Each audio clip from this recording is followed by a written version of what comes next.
Hello, everybody. This is the Literate Texan. I'm Randy Ray here at Driftwood Ranch. I watched a video yesterday from Criminolly where he suggested 10 great vampire novels, which inspired me, of course, to make a video about 10 more great vampire novels. Sadly, one of my favorites, he already picked his Ray Garton novel, about a guy who goes into a strip club where most of the workers there are vampires. It's a terrific book. You should read it. And even though I just watched the video yesterday, I can't remember the name of it. But yeah, I was really disappointed he picked it because I thought, while watching it, I thought, man, I'm going to make my own video with 10 great vampire novels in less than 10 minutes. So the clock's ticking, dude. But yeah, so Live Girls was the name of the novel. I've got some memory issues. So I've got a cup of coffee here in one of my favorite coffee mugs. I hope you have some too. I hope you're doing well.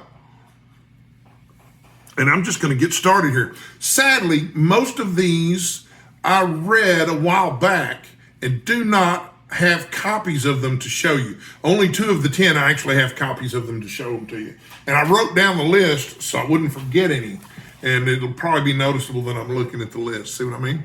So the first one on my list, if you've been watching my channel recently, is called Carmela. And I have a unique edition of this, which is bound in green leather. And it was bound by my friend Forrest Jackson, who's appeared on my show a couple of times now.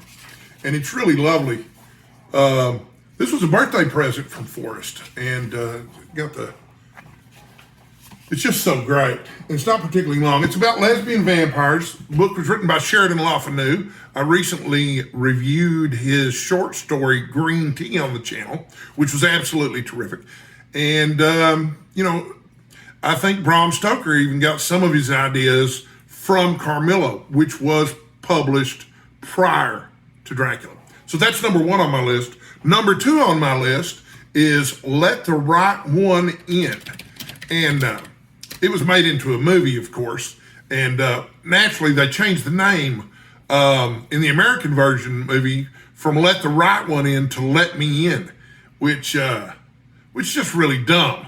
Let the Right One In is a much better title. It's a great book. I don't think I can pronounce the name of the author, but I'm going to try because it's a Swedish novel. It's been translated. John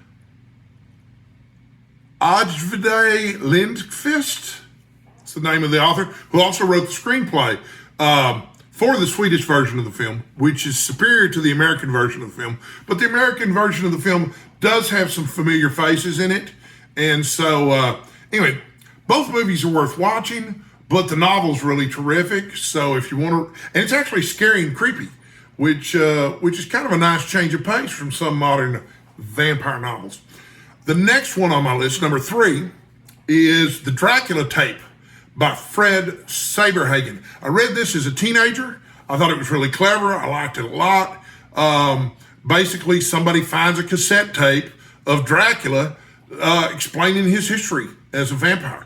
And I believe it was the first in a series of novels from Fred Saberhagen about Dracula. But I haven't read any of the other books. But I remember, Saberhagen's a solid writer. He's best known as a science fiction writer. But I would not qualify The Dracula Tape as a science fiction novel at all. So in number 4 on my list, most people who make lists of great vampire novels include Interview with the Vampire by Anne Rice, which is the first book in her vampire series. But I've only read 2 of those books. I read Interview with the Vampire, and I followed it up with The Vampire Lestat. I preferred The Vampire Lestat many times over to Interview with the Vampire. That might be an unpopular opinion. I don't know. A good bit of the novel is spent covering the Vampire Lestat's time as a rock and roll star. Anyway, I just thought it was really terrific, and it was a lot easier to read than Interview with the Vampire. And it's told in the first person by Lestat, who tells you right at the very beginning, don't believe all that nonsense you read in Interview with the Vampire, because Louis was lying. Number 5, and this is a favorite of mine, and it's a favorite author of mine, Robert McCammon.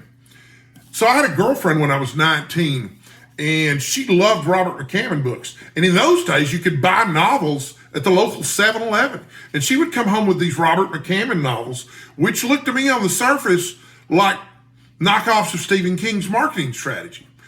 That didn't have anything to do with Stephen King. It had to do with the publisher.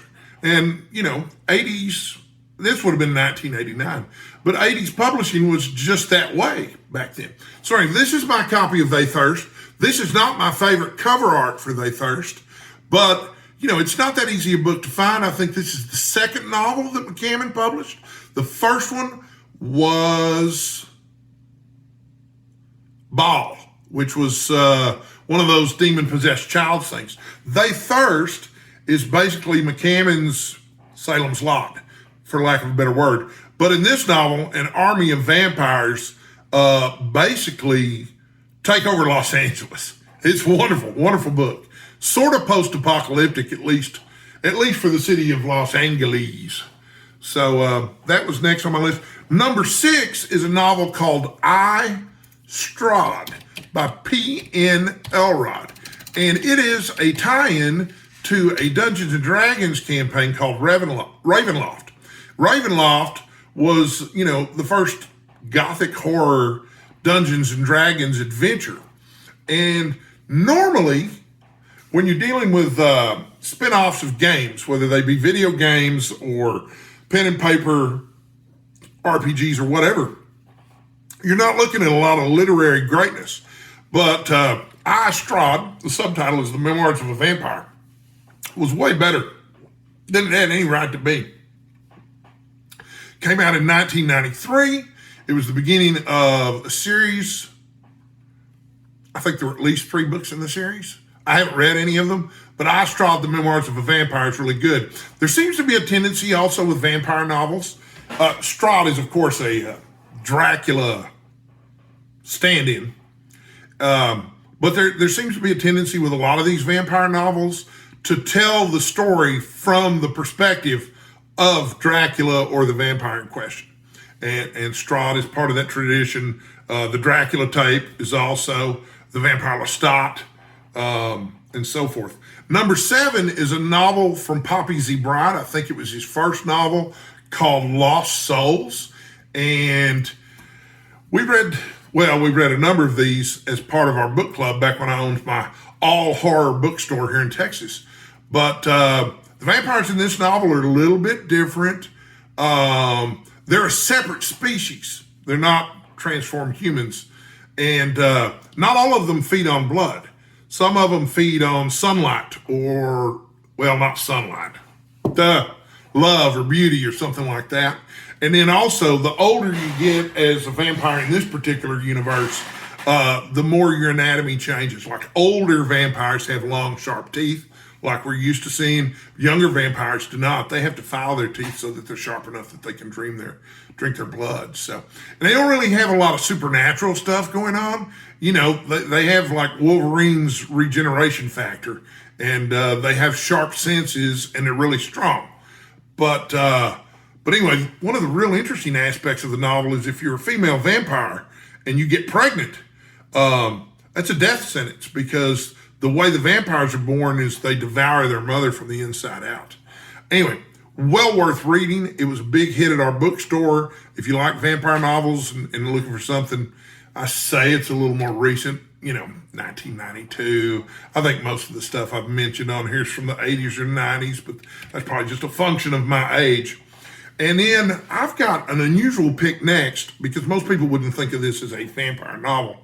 And in fact, it's not. It's a series of comic books called Preacher by Garth Ennis. And they made a TV miniseries about it. The vampire is not the main character, but he is such an important character that it's well worth reading all the way through. And it's absolutely terrific, start to finish. One of the best written things I've ever read. Love the artwork too. Yeah, you can't miss out on Preacher. When I owned my bookstore, you had the trade paperbacks that collected all the issues from start to finish. I believe there were about 5 volumes, but I wouldn't swear to any particular kind of number. But yeah, if you haven't read Preacher, you should. And speaking of graphic novel kind of stuff, number 8 on my list is 30 Days of Night, which is a really great vampire book. I thought the movie was good too, but I think I might be in the minority on that. 30 Days of Night is set in Alaska. And if you don't know this, in Alaska, some of the days of the year, it's dark all the time. So, Steve Niles wrote this series of comic books. I'm sure they're in collected form somewhere, but they're well worth reading. Really, really well done graphic novel collection. And that was number 9. I've already run over my time. It's 10 minutes and 23 seconds.